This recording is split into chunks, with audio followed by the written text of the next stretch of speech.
ada yang belum Anda datang, rizkinya sudah menjemput. Ada orang mendatangi rizki, ada rizki mendatangi dia.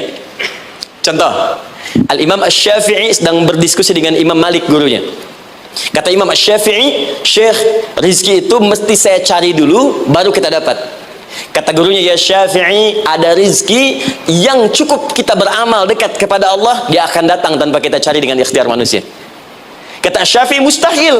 Kata Quran kan kita kerja dulu, baru datang. Kata Imam Malik, gurunya, kamu yang belum sampai, kita amalkan ini, rizki datang. Maka berhenti sampai di situ. Imam Syafi'i pamit. Di jalan tiba-tiba beliau mendapati ada panen anggur, Pak, Bu. Terus dipanggil sama yang punya kebun. Ya, pemuda, katanya, sini, mau bantu nggak? Kalau kamu bantu, kami berikan anggurnya. Maka beliau bantu panen, petik, sampai setelah selesai diberikan anggur yang besar-besar. Hanum senyum, senang beliau. Ternyata senangnya bukan karena dapat anggur, senangnya karena merasa pendapatnya benar. Kalau saya nggak bantu panen ini, nggak akan dapat saya anggur. Cuma karena saya bantu, saya diberi ini. Maka rasa senangnya inilah dibawa kemudian kepada gurunya, ingin laporan. Tapi perhatikan adabnya. Dia tidak mengatakan, guru, nih saya benar, kalau saya nggak ikut panen, nggak dapat saya ini. Perhatikan kalimat Asy-Syafi'i. Guru, tadi saya di jalan, dipanggil oleh pemilik kebun, ikut panen anggur. Begitu saya bantu, saya diberikan anggur ini. Beliau tekankan dengan kalimat yang kencang pada kalimat, begitu saya bantu, saya dapat anggur ini. Imam Malik tersenyum mengatakan, Masya Allah, Syafi'i, luar biasa. Ini siang begitu panasnya, tadi saya mau keluar ngajar, terfikir di benak saya, Allah, kalau ada anggur yang besar-besar, enak rasanya. Tiba-tiba kamu datang bawa anggur. Ini Imam Syafi'i kerja dapat sesuatu, Imam Malik terfikir sesuatu, datang rezeki. Itu ada di Quran surah ke-7, teman-teman, ayat ke-96, paling kanan sebelah atas di mushafnya. Baik, teruskan dulu. Ya, Anda dalam mencari kerja, ingat, kalau Allah yang sampaikan pasti terjadi. Jangan dikira mudah. Kata Allah, akan ada persaingan, akan ada kadang-kadang singgungan, akan ada tantangan. Maka mulai petakan tantangan apa yang akan Anda lalui saat Anda mulai mencari nafkah itu. Maka turun Quran surah kedua ayat 214, paling kanan sebelah bawah. Am hasibtum an tadkhulul jannata. Hei, apa kamu mudah begitu saja mengira akan sukses dalam pekerjaanmu? Bahkan bisa diartikan surga, ingin masuk surga. Walamma ya'tikum mathalul ladzina khalau min qablikum. Sebelum engkau diuji seperti orang sukses dulu pernah sukses. Lihat mereka. Enggak ada orang sukses yang instan. Cuman balikan telapak tangan dapat, tidak. Kata Allah, lihat orang-orang dulu. Lihat orang-orang hebat dulu, bagaimana mereka bisa kaya, bisa sukses, bisa punya posisi. Masat umul ba'sa, petakan olehmu tantangan apa yang akan dihadapi saat engkau bekerja itu. Satu, kata Allah, ba'sun, ada yang ringan. Ya, ba's. Ba'sa jama' dari kata ba'sun. Dua, dara, dia sudah menengah, jama' dari kata durun. Tiga, zilzal, ini yang paling tinggi puncaknya. Jadi kalau Anda sudah mendapatkan ini, yakinlah, berarti Anda akan mendapatkan posisi yang tinggi. Karena mustahil orang besar diuji dengan ujian yang kecil. Zilzal, ini bagian ketiga. Ba'sa, ba'sun, mulai. Kira-kira tantangan-tantangan ringan apa saja yang akan Anda hadapi? Ya, kalau saya contohkan misalnya dengan contoh yang lain singkat, Anda mau ke masjid, ingin konsisten, mulai hijrah, ingin dekat dengan Allah, tiba-tiba yang tadinya nggak mau ke masjid, mulai ke masjid, diuji dengan hujan. Hujan kecil, rintik-rintik, shower.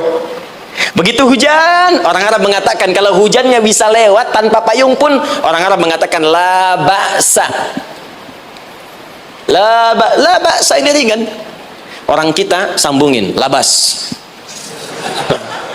Dari bahasa Arab lewat. Jadi kalau Anda mau berangkat nih, siap bekerja, siap hadapi tantangan, baru mau lewat hujan kecil, berarti itu tantangan kecil kita lewati. Macet, petakan, cari jalan yang kemudian sempurna, jalan yang kosong, buka Google-nya, buka Waze-nya, buka map-nya, cari. Jadi kalau pada yang kecil aja belum kita lewati, bagaimana mendapatkan yang besar? Anda mau ke masjid, dikasih hujan kecil, mau berangkat gak jadi. Papa, kenapa nggak jadi? Hujan mah, kan ada payung. Takut riak. Setelah itu dara, maaf, tantangan fisik. Kadang-kadang mulai ke fisik, mulai mengganggu. Ya, maaf, dirincikan kemudian oleh Al-Quran. Turun Quran surah ke-21, ayat 87 sampai 88, kisah Nabi Yunus alaihissalam. Yunus beraktivitas, bekerja, bukan berarti nggak ada tantangan. Kadang-kadang dibawa, kadang-kadang diusir, kadang-kadang Anda dapat misalnya proyek, kadang-kadang sudah mulai masukkan tender, tiba-tiba gagal, diserobot orang, kadang-kadang orang yang dapat, Anda yang ngajukan, itu biasa. Kata Allah itu biasa, bukan cuma Anda, yang lain pun ada. Bukankah Allah ajarkan kisah Sayyidah Hajar alaihissalam dengan Ismail? Bukankah bolak-balik naik Safa Marwah, kadang di atas, kadang di bawah, kadang lihat peluang sampai Marwah ternyata bukan air. Terkadang Anda yang bekerja, tim yang lain yang mendapatkan karena kerja keras Anda, bisa jadi terjadi. Bukankah yang kerja keras Hajar yang dapat Ismail? Mungkin Anda yang konsep, yang dapat minyaknya orang lain. Mungkin Anda yang kerjakan, yang suksesnya teman Anda, nggak ada masalah. Dan itu kemudian akan bermanfaat bagi Anda. Tidak mungkin setiap keringat yang keluar dari diri kita mustahil, kecuali akan melahirkan manfaat yang kembali pada diri kita. Tantangan. Tapi yang paling dahsyat, ini yang nggak ditemukan di sebagian referensi yang kita baca. Ketika Allah menjelaskan semua tahapan-tahapan tantangan ini sampai ke puncaknya zilzal. Zilzal itu kalau bahasa sekarang gempa. Ada ujian yang menggoncang hati kita.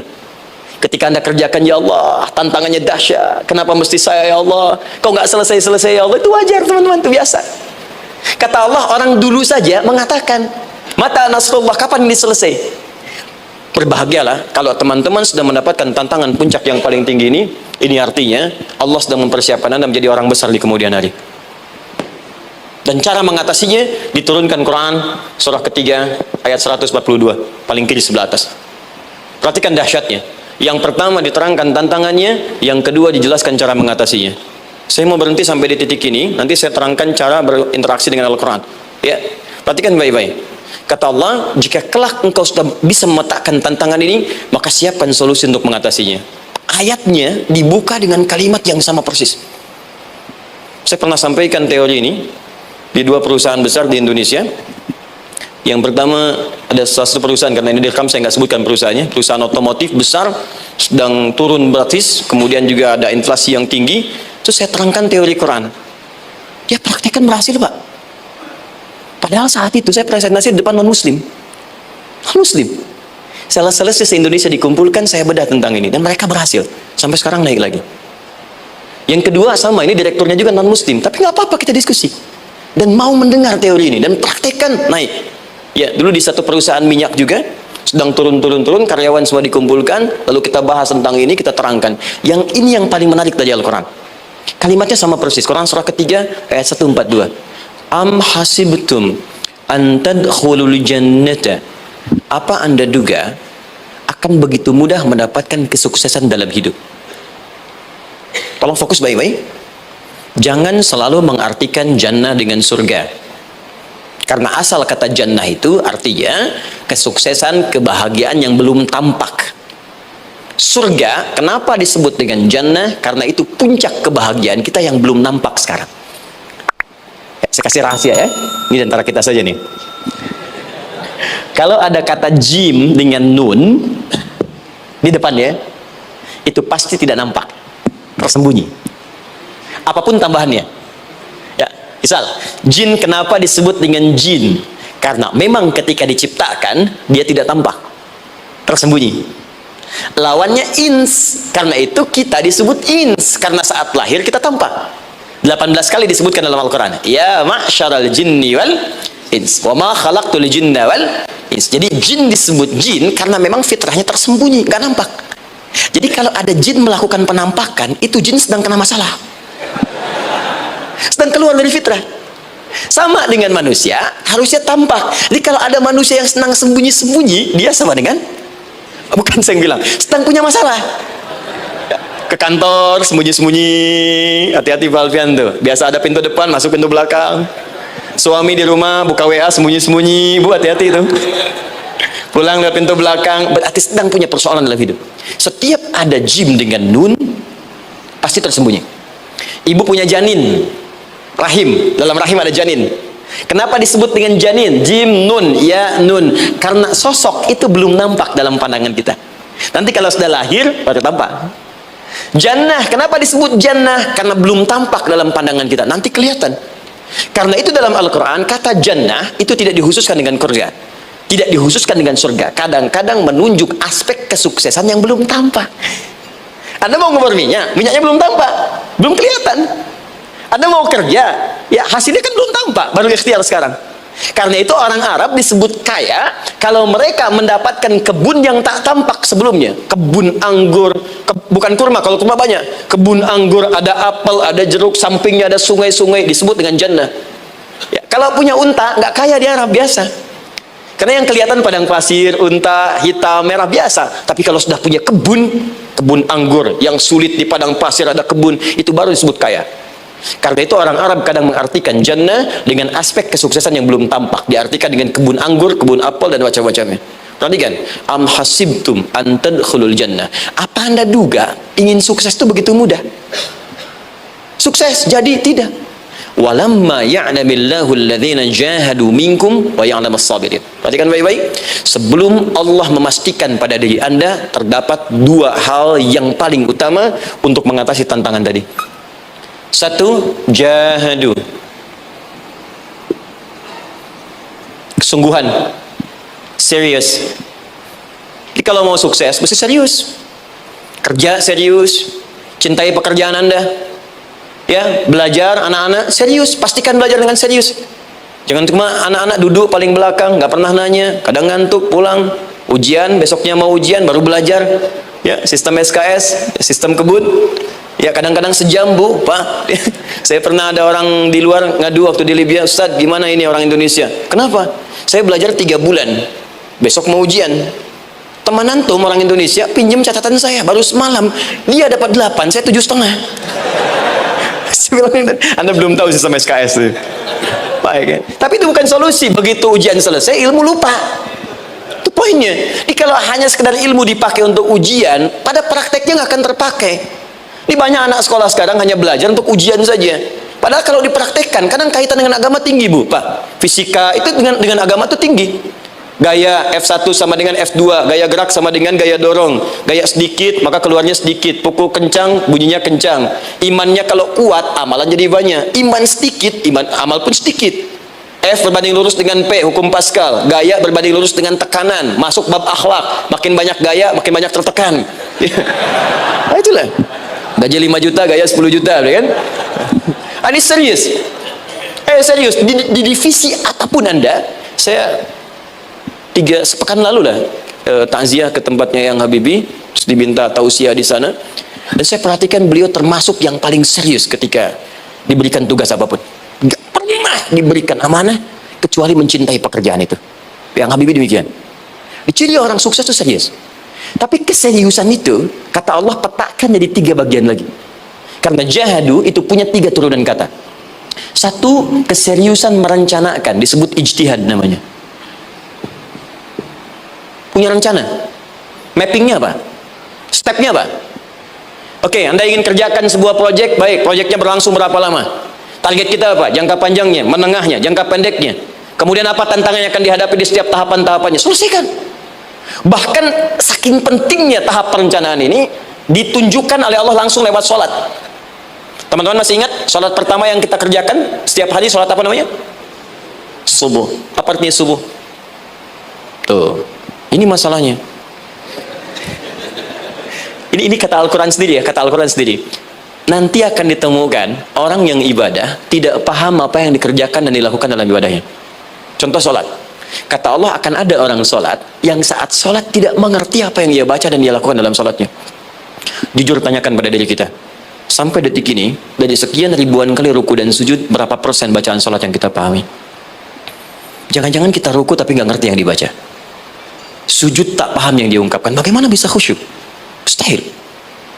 Kembali ke sini, kenapa sholat pertama itu disebut dengan subuh? Teman-teman, ternyata semua nama sholat dari subuh sampai isya plus bacaan dan gerakan dari takbir sampai salam itu bukan sekedar gerakan semata, semua ada artinya, ada maknanya, dan diajarkan oleh Nabi langsung. Subuh disebut dengan subuh, ada 2 kata. Satu, fajar, Quran surah ke-17 ayat 78, inna qur'anal fajri kana mashhuda. Kedua, subuh di surat at-takbir, was subhi idza tanaffas. Kenapa disebut fajar? Fajar itu pancaran positif, pancaran kebaikan. Jadi kalau yang baik disebut fajar, kalau yang jelek disebut fujur. Fujur ada di Quran surah 91 ayat 7 sampai 8. Wa nafsi wa ma sawwaha fa alhamaha fujuraha wa taqwaha. Fujur itu rambatan gelombang buruk yang muncul dari nafsu. Ya, ditembuskan ke elemen tubuh kita. Misal gini, tiba-tiba pengen marah, ya, di tubuh kita mengatakan melotot, maka ini ada pancaran di hati kita nyambung kemudian ke mata. Ini rambatan dari sini ke mata disebut fujur namanya. Mau ke tangan pukul, masuk ke tangan, itu rambatannya disebut fujur namanya. Ya, yang baiknya disebut fajar. Ya, misal saya ingin sholat, tiba-tiba hati mengatakan sudah azan, merambat ke kaki, cepat melangkah, cepat wudhu. Nah, itu rambatannya disebut fajar namanya, atau infajar. Ini pasti ada, ya. Fujur nama lainnya nafsu, disebutkan 115 kali dalam Al-Quran. Takwa, rambatan fajar, sumbernya takwa, disebutkan 115 kali dalam Al-Quran. Di jiwa kita ada takwa, ada nafsu. Takwa yang dorong malaikat disebutkan 88 kali dalam Al-Quran. Nafsu yang dorong setan disebutkan sama 88 kali. Di setiap Anda akan mengerjakan satu hal, pasti akan yang mendorong pada yang baik, akan mencegah dari yang baik itu nafsu. Pasti itu. Pak Alpian mau tanda tangan proyek, tiba-tiba disodorkan, Pak, ini Pak, kok begini proyeknya? Perbaiki, karena ada yang nggak beres. Tapi fee-nya lumayan Pak, 1 miliar. Nggak bisa. Jiwa takwa mengatakan jangan terima Pak. Bapak mengatakan maaf, ini jari tahiyat, gak akan pernah dipakai maksiat. Perbaiki, datang lagi. Ini Pak, kok sama? Fee-nya diperbaiki Pak, 100 miliar. Nafsunya mulai berkata, terima. Takwanya bilang, jangan. Akhirnya beliau katakan, tangan tahiyat nggak akan pernah dipakai maksiat. Tapi tunggu, saya istighfar dulu.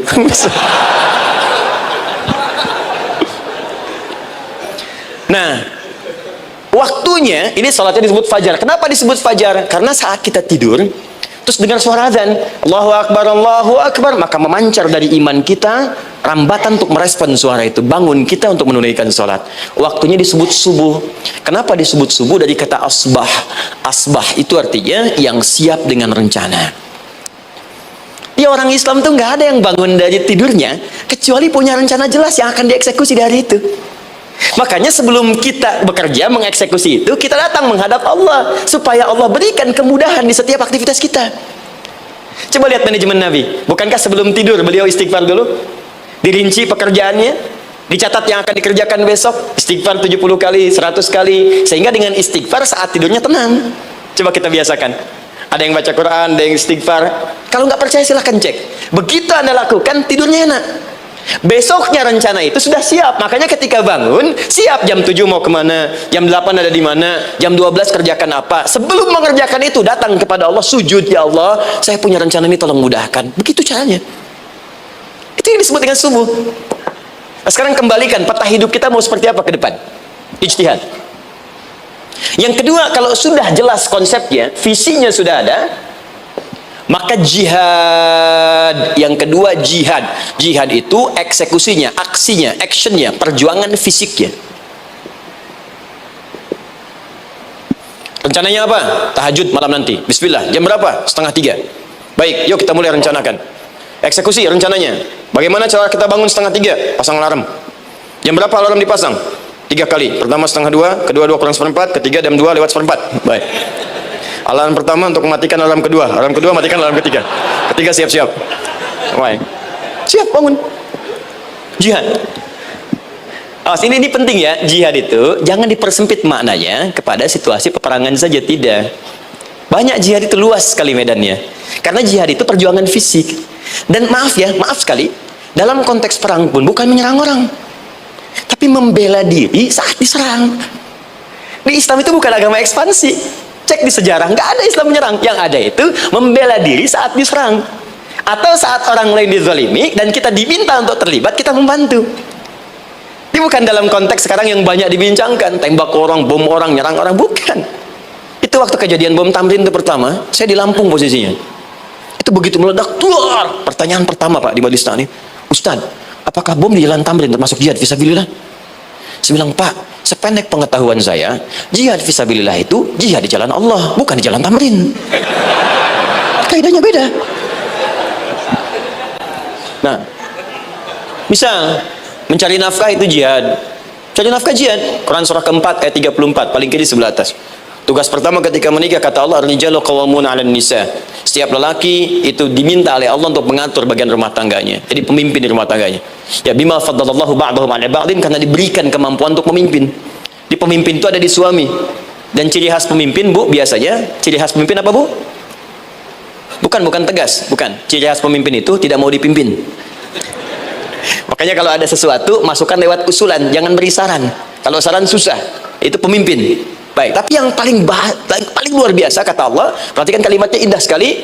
Wa bima anfaqu min amwalihim. Saya berikan tugas untuk mencari nafkah. Ketika seorang lelaki bertugas mencari nafkah, ingat ya, konteks